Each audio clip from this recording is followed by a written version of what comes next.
There is a plant that still grows where most people never bother to look. It rises from roadside ditches, abandoned fields, riverbanks, and the forgotten edges of North America. To most people, it is just another weed. But for more than 2,500 years, its white milky sap was used to calm pain when little else could. Ancient physicians knew it. Roman healers used it. Civil War surgeons turned to it when morphine supplies disappeared. Polish doctors studied it when opium was saving some patients and destroying others. For generations, pharmacists sold it openly in American drugstores. It was placed beside laudanum, morphine, cough syrups, and sleep remedies as one more tool against human suffering. Then, around the middle of the 20th century, it quietly vanished from mainstream medicine. Not because people suddenly proved it had never worked, not because the plant stopped growing, but because the world around medicine changed. The new system rewarded patented molecules, standardized pills, repeat purchases, and products that could be owned. This plant could not be owned. It grew freely. It asked for no prescription, no refill, and no loyalty to a brand. This is wild lettuce, Lactuca virosa, the forgotten pain plant once called lettuce opium. And this is the story of how a remedy known for centuries was pushed into the margins, not by one dramatic ban, but by a medical economy that had no room for something so simple. The archive opens in ancient Egypt, around 1550 BCE. Inside the Ebers Papyrus, one of the oldest medical texts ever discovered, scribes recorded a powerful lettuce-like plant associated with sleep, pain relief, and ritual use. Centuries later, the Greek physician Dioscorides described bitter lettuce in his medical writings. The name Lactuca virosa tells part of the story. Lactuca comes from the Latin word for milk, because when the stem is cut, a white sap bleeds from the plant. Virosa means strong or potent. That sap is called lacticarium. When dried, it turns into a dark brown resin that looks strangely similar to crude opium. Ancient healers noticed what the sap could do. It was used to calm coughing, ease discomfort, quiet nervous agitation, and encourage sleep. It did not have the same strength as opium, but it also did not carry the same reputation for enslaving the patient. The plant itself is easy to overlook, but hard to forget once you know it. It can grow tall, sometimes reaching 6 feet. It carries small yellow flowers. Its stems may show purple spots. Its jagged leaves often have tiny spines running along the central vein. Every part of the plant contains bitter compounds, but the milky sap was always considered the heart of its power. Across Europe and parts of Asia, wild lettuce remained a familiar medicinal plant for centuries. It was not treated as magic. It was treated as practical knowledge. Pain existed. Sleeplessness existed. Coughing, wounds, tension, and exhaustion existed. And this plant, growing without permission in fields and hedges, became one of the old answers. By the late 18th century, lactucarium had crossed into American medicine. Doctors prescribed it. Pharmacists prepared it in tinctures, lozenges, extracts, and syrups. It was used especially when opium was considered too strong or too risky. Then the American Civil War changed everything. When the war began in 1861, the demand for pain relief exploded. Soldiers were being shot, burned, infected, and amputated at horrifying rates. The Union Army distributed enormous quantities of opium-based medicine, but the Confederate South faced a very different reality.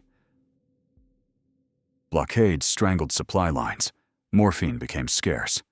Field hospitals ran out of the drug surgeons depended on. Imagine a battlefield hospital with wounded men lying shoulder to shoulder, the air thick with blood, smoke, infection, and fear. Surgeons had to work fast. Limbs were removed in minutes. Pain relief was never guaranteed. In that desperation, doctors turned to what they could find locally. Wild lettuce grew along southern roads, riverbanks, and open ground. Surgeons and medical staff harvested the stems, collected the white sap, dried it into resin, and used it as a substitute when stronger narcotics were unavailable. It was not morphine. It did not erase agony. But accounts from the period suggest that it could dull the edge of unbearable pain. Sometimes that was enough to allow a procedure. Sometimes it gave a dying soldier enough peace to stop fighting the last moments of his life. When liquid opium was scarce, lactucarium became one of the substitutes that desperate doctors recorded and used. After the war, America had learned another terrible lesson. Opium could relieve pain, but it could also create dependence on a massive scale. The hypodermic needle had been introduced in the 1850s and became more widely used in the following decades. Strong opiates entered bodies faster than ever before. By the end of the 19th century, opiate addiction had become a serious public health problem. Veterans, patients, and ordinary citizens were caught in a medical trap. The same substances that could save them from pain could also bind them to long-term dependence. This is where wild lettuce became important again. In the 1870s, Polish physicians studied lactucarium more methodically. They compared it with opium for patients dealing with chronic pain, coughs, and sleeplessness. Their findings were cautious but meaningful. Wild lettuce appeared weaker than opium, but it was also considered gentler. It did not produce the same euphoria. It was not known for suppressing breathing in the same way. It did not carry the same addiction profile that made opium so dangerous. By 1898, wild lettuce had earned a place in the United States Pharmacopoeia, the official reference for recognized medicines. In 1911, the British Pharmaceutical Codex listed it for use in lozenges, tinctures, and syrups, especially for irritable coughs and mild sleeplessness. Early 20th century medicinal plant catalogs described it as a useful remedy when opium and stronger narcotics were objectionable. That point matters. Wild lettuce was not just a backwoods superstition whispered among herbalists. It had been part of formal pharmacy. Doctors knew it. Pharmacists stocked it. Patients used it. Then medicine changed. From the 1930s through the 1960s, the pharmaceutical world entered what many call its golden age. Antibiotics transformed survival rates. Penicillin and sulfonamides helped doctors fight infections that had once been death sentences. Synthetic vitamins, new sedatives, new pain relievers, and laboratory-designed drugs reshaped the public's imagination. Medicine began to look less like roots, leaves, resins, and tinctures, and more like white coats, glassware, tablets, and controlled chemistry. This transformation brought real progress, but it also changed the business of healing. Natural products are difficult to control. A plant varies by soil, weather, harvest time, storage, and preparation. A synthetic molecule is easier to standardize. More importantly, it can be patented. A patented drug can be owned, marketed, priced, protected, and sold exclusively for years. Every bottle becomes part of a business model. Every refill becomes revenue. Wild lettuce had no place in that model. It grew wild. Anyone could harvest it. No company could claim exclusive ownership over a roadside plant.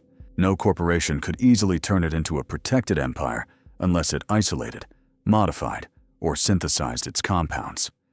So while synthetic pain relievers became more attractive to investors, plants like wild lettuce became less attractive to the institutions that funded research. Regulation also grew stricter.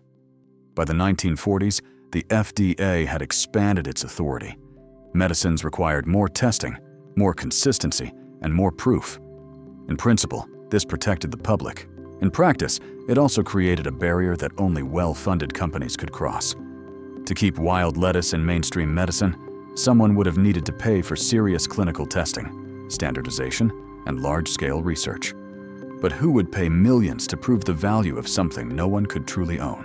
In 1944, researcher Fulton published a harsh assessment of lactucarium, suggesting that its sleep-producing reputation was doubtful and that commercial preparations were largely ineffective.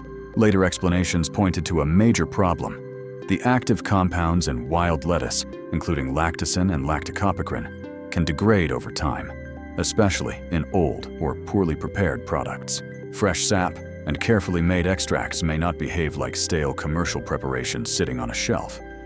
But the judgment had already landed. Wild lettuce lost credibility. It faded from official medicine. Doctors stopped learning it. Pharmacies stopped stocking it. A new generation of medical professionals grew up without ever hearing its name. In its place rose a global pain relief industry.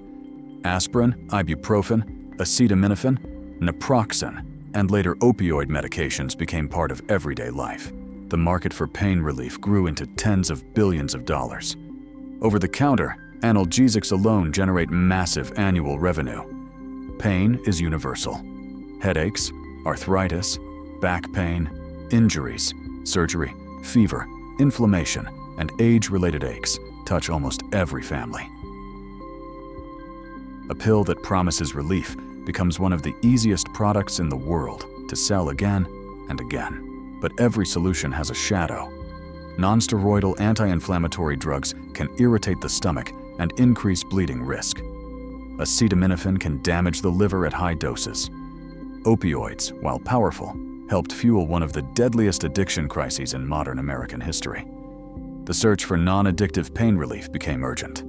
Researchers explored cannabis compounds, turmeric, capsaicin, new nerve medications, and many plant-based leads. Yet wild lettuce, an old non-opiate pain plant, remained mostly forgotten. Then, in the 1970s, it resurfaced in an unexpected place. The counterculture found it. Young people looking for legal alternatives to controlled substances discovered references to Lactuca virosa in old herbals. Some brewed it as tea. Some smoked dried leaves. Some mixed it with other herbs. It was not strong like marijuana, and it was never a true replacement for narcotics. But it was legal and strange enough to attract curiosity. The FDA had never scheduled it as a controlled substance. Modern researchers eventually looked again at the compounds inside the plant. Studies on lactacin and lactocopacrine suggested that they may have pain-relieving and calming effects in animal models. Later research proposed possible mechanisms involving adenosine receptors and nervous system signaling rather than opioid receptors. That distinction is important because opioid receptors are closely tied to the pathways of dependence and respiratory depression. Wild lettuce is not proven to be a miracle cure, and it should not be treated as one. But the renewed scientific interest shows that the old physicians may not have been imagining everything. Today, wild lettuce products are easy to find online. Tinctures, capsules, dried leaves, and extracts are sold as natural sleep or relaxation aids. But modern buyers face a serious problem. Quality varies wildly. There is no consistent FDA standard for these supplements. Some products may contain very little active lactucarium. Some may use related species, rather than true Lactuca virosa. Some may be old, weak, mislabeled, or poorly extracted. The knowledge that pharmacists once had, how to harvest, preserve, prepare, and judge the quality of lactucarium, was largely lost when the plant disappeared from professional practice. That is the real disappearance. The plant did not vanish. The knowledge did. Wild lettuce still grows along roadsides from California to Massachusetts. It still appears in parts of Europe and Western Asia. It still sends up tall stems, bitter leaves, yellow flowers, and white sap when cut. Herbalists still teach about it. Foragers still recognize it. Small producers still sell it. But hospitals do not use it. Medical schools do not discuss it. Insurance does not cover it. Most doctors will never mention it to a patient. The pharmaceutical industry did not need to burn the fields or outlaw the plant. It only had to build a system where wild plants could not compete.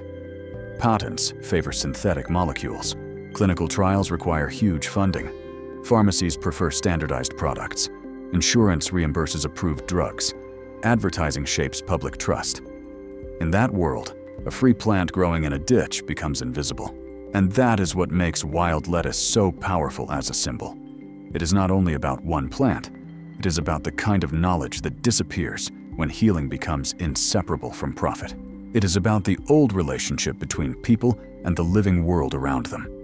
It is about the uncomfortable idea that some forms of relief may grow freely, outside the gatekeeping systems that decide what counts as medicine. Modern medicine will say wild lettuce is unreliable, unstandardized, and potentially risky.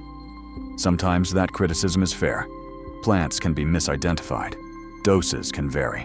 Supplements can be contaminated or weak. Natural does not automatically mean safe. But modern medicine also still depends on plants more than it likes to admit. Morphine came from opium poppies. Aspirin was inspired by willow bark. Many pharmaceutical compounds began as plant chemistry before they became laboratory products. Wild lettuce worked its way through ancient medical texts, Roman remedies, Civil War field hospitals, 19th century pharmacies, and official drug references. Then it slipped out of sight, not in one moment, not through one conspiracy, but through a long shift in power, economics, regulation, and memory. The plant is still out there, standing quietly in places we ignore. It does not advertise. It does not need a patent. It does not need a sales team, a lobbyist, or a glossy commercial telling you to ask your doctor. It simply grows. It waits in ditches, along roads, near fences, and in forgotten corners of the land. It waits for someone to recognize the jagged leaves, the yellow flowers, the purple spotted stem, and the white milk beneath the surface. Maybe the most dangerous thing about wild lettuce was never that it could replace modern medicine. It cannot. The dangerous thing was the idea it carried. The idea that knowledge can belong to ordinary people. The idea that relief does not always have to arrive in a branded bottle. The idea that the natural world once held an archive of remedies, and that much of that archive was not lost by accident. If this vault opened something for you, subscribe to Botanical Vault and hit the bell. Every like, every comment, and every share helps preserve the knowledge that history tried to bury. The next vault opens soon.